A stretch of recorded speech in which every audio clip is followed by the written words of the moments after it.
Good evening from New York. I'm Chris Hayes. Hope you had a good July 4th weekend.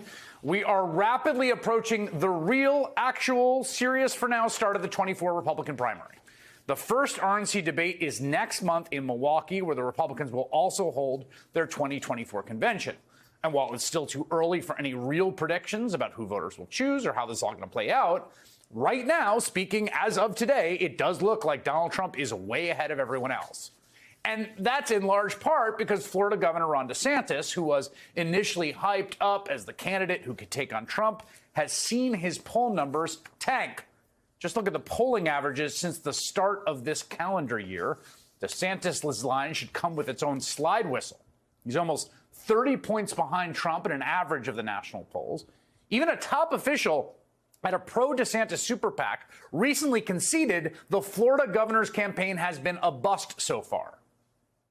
Right now in national polling, we are way behind. I'll be the first to admit that, okay? I believe in being really blunt and really honest. It's an uphill battle. I don't think it's an unwinnable battle by any stretch, okay? But clearly, Donald Trump is the runaway front runner. In the first four states, which matter tremendously, polls are a lot tighter. We're clearly still down. We're down double digits. We have work to do. We have wood to chop. Now, it does seem like a bad sign when one of your top surrogates has to admit that your opponent is the runaway front runner, although, credit where due, it's true at least. And there are a lot of reasons the DeSantis campaign is doing so poorly. One reason is what some are calling a lack of charisma, which seems to be alienating voters on the campaign trail, especially in those early states where you do a lot of retail politicking. You could judge for yourself. Here he is in action during a campaign stop at the southern border. There were people I was reading from Tajikistan coming to the southern border. I remember seeing Libya. They now have, I think they've identified about 10,000 Chinese nationals coming across the southern border. I don't know. I mean, there's no accounting for taste, but does that do that for you? I don't know. The candidate quality issues are only partially to blame for DeSantis' decline, however. A big part of the reason, I would submit, that he has failed to gain any traction is he has chosen, whether he realizes it or not, to run this weird, alienating, hard-right campaign. Like a Ron DeSantis doesn't care who he offends kind of thing. And again, I understand the logic here because it really is the case that there's an appetite for that kind of thing in the Republican base. And he thinks, I think, if I can game it out, he can gain some traction in the darkest, most anti-social corners of the internet where cruelty is a virtue. But I think even those folks and the people he's trying to appeal to will find his campaign's latest video to be as desperate and thirsty as the rest of us do.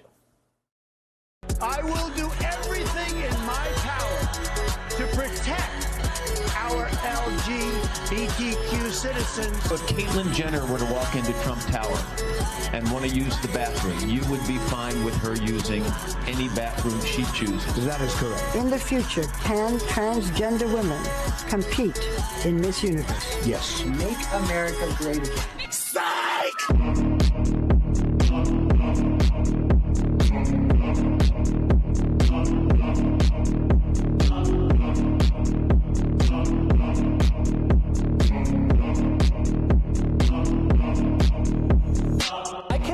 Anything more horrifying. It really has shut down drag. Just produced some of the harshest, most draconian laws that literally threaten trans existence. Congratulations, Ron DeSantis. Mission accomplished.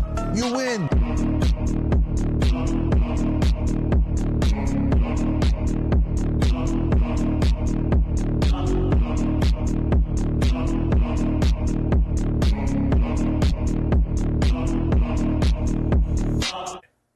Okay, there's a lot to say here. First, let me just say, I understand I, and probably you, are not the target audience for that video, which, again, fine.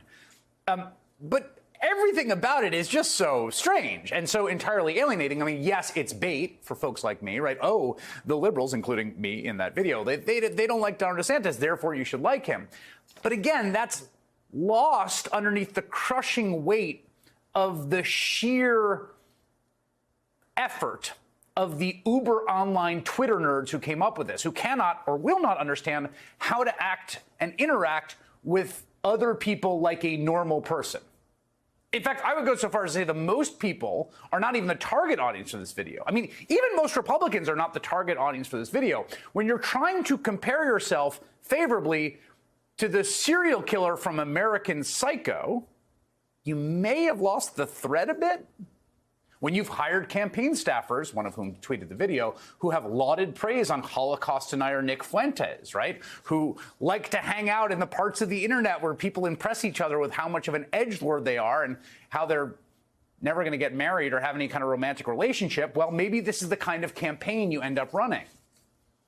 So you've got a disgusting, whatever, homophobic, offensive video released on the last day of Pride Month because, again, this is all overly determined, right? They're trying to incite a backlash. And I get that this video exists, again, for that purpose. Like, we all see what you're doing. There's nothing subtle here.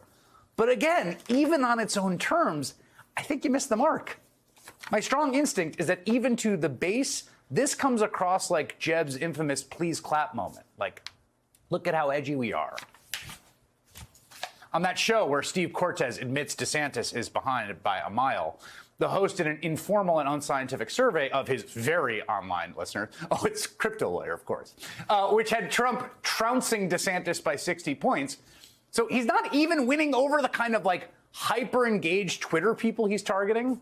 And then, of course, there are costs to this kind of thing. I mean, politics is addition, not subtraction, right? It's cliche, but it's true. Many prominent LGBTQ Republicans who are at least somewhat supportive of DeSantis are now turning their backs on him. As Philip Bump points out in the Washington Post today, you can't out-conservative Trump. You can't out-MAGA him. You can't out-Trump Trump. There is no opening to run to his right on the culture war stuff. Quote, DeSantis was seen as the alternative to Trump by those who didn't like Trump. It seems increasingly apparent he's now seen as the alternative to Trump by those who do like Trump. As long as Trump is in the race, and as long as the race centers on Trump's worldview, DeSantis won't be able to pass him. Again, I'm an outsider looking in here, and I will be the first to admit it. And I will be the first to admit that you don't necessarily go to Chris Hayes for the most obvious insight into the thinking of the median Republican primary voter. Stipulated. But, again, my 2 cents. If you want to beat Donald Trump in the Republican primary, here's what I think is obvious. You need to kind of comfort his voters and keep them in your fold, right? You cannot be seen as anti-Trump. Totally get that. That's true. But then you got to convince them you're a better and more electable alternative and then add them to the people who are not that interested in voting for Trump again in the primary. That's how you add up the coalition big enough to win. You are not going to get there by trying to convince the biggest dorks on the internet that you are even more of a callous psychopath than he is.